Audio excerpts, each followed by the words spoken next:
As we begin our study of parallel lines, we're going to have some definitions. So that's what this is all about. Okay, so first of all, let's talk about what parallel lines are and skew lines. Two lines that do not intersect are either parallel or skew. So what's the difference? Well, parallel lines are coplanar. That's the key. So imagine the plane of your computer screen, and here's a line right here in that plane. Here's another line right here. If those lines are parallel, which we indicate with little red arrows like that, then they will never intersect. They'll never cross each other. Alright, skew lines are a little different. Imagine I've got two planes that are parallel to each other. And in this top plane, let's say I've got a line going like that, going from left to right. Okay, and then in the bottom plane, I've got another line, and it's going, say, from back to front. All right, so they're not parallel, but they're not intersecting each other because they're in different planes. And so we call those kinds of lines skew lines. In this section and in this course, we're going to be mostly working with parallel lines.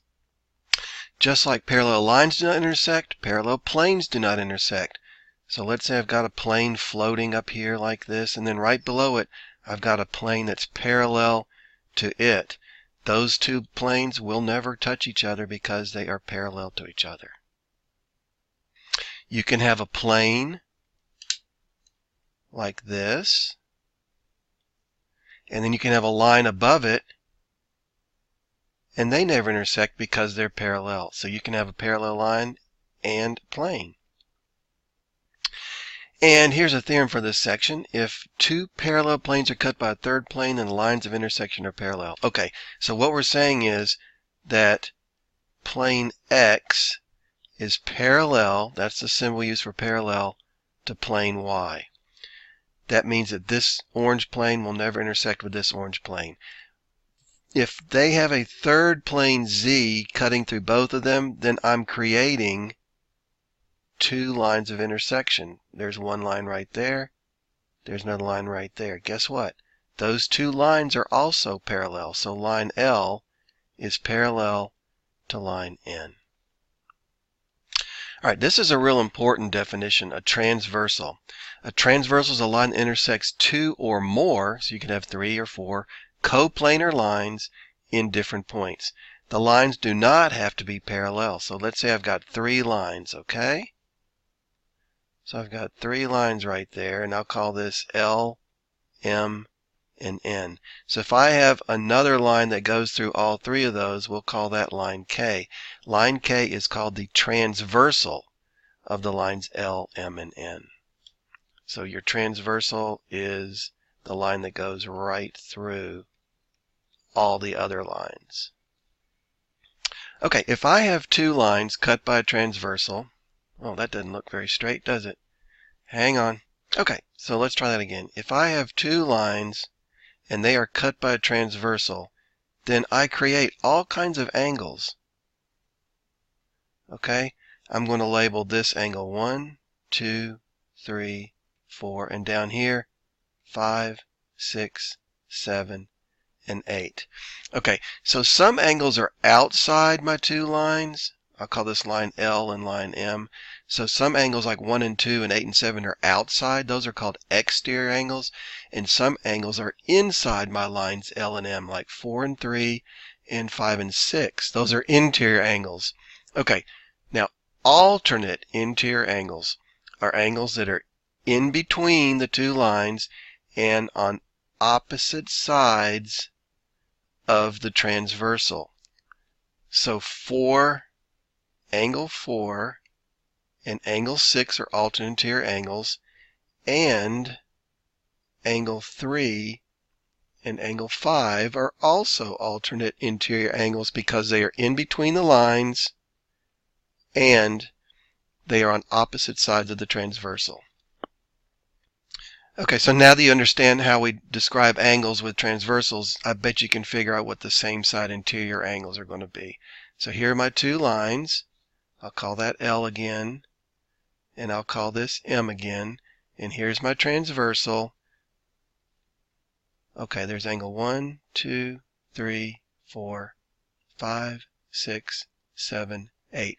Now we're looking for same side interior angles. So we're going to go to the angles between L and M. So that's going to be 3 and 4, 5 and 6. And this time we want them to be on the same side of the transversal. So that would be angle 4 and angle 5. And also angle 3 and angle 6.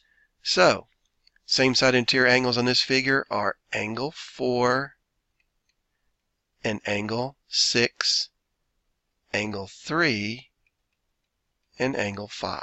Those are same side interior angles. And our last definition is corresponding angles. So here's my line L. And remember, these lines do not have to be parallel. Most of the time they are, but they don't have to be.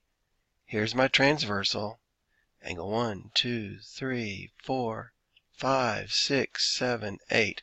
Okay, so look at this group of angles up here. It's a group of 4 angles. I've got one on the top left, top right, bottom left. Look at this group of angles down here.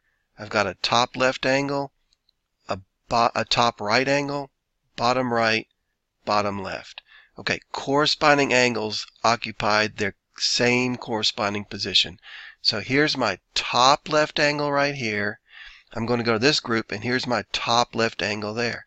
So that means that angle 1 and angle 5 are corresponding. Okay, next. Angle 2 is in the top right position with this group of angles. Angle 6 is in the top right position of that group of angles. So that means that angle 2 and angle 6 are corresponding. Okay.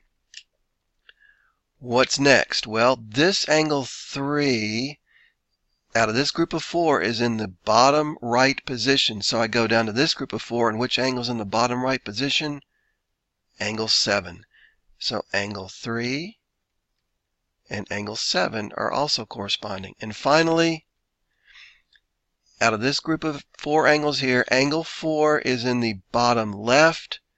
Out of this group, angle 8 is in the bottom left position. So angle 4 and angle 8 are corresponding angles. All right, so what are you going to do with this? Well, what if you're presented with a picture like this of 2 lines with a transversal, and you're supposed to find alternate interior angles, same side interior angles, and corresponding angles? Now you know what to look for. So let's see what they're asking us to identify. So angle 8 is right here, and angle 6 is right here.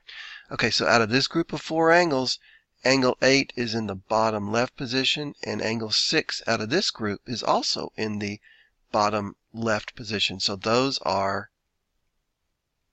corresponding. All right, let's look at angle 3 and angle 7. So angle 3 is right here. Angle 7 is right there. Okay, those are in between our 2 lines, so they are interior. They are on opposite sides of the transversal, so these are alternate interior angles. And finally, what about angle 3 and angle 1? Okay, so here's angle 3. Here's angle 1.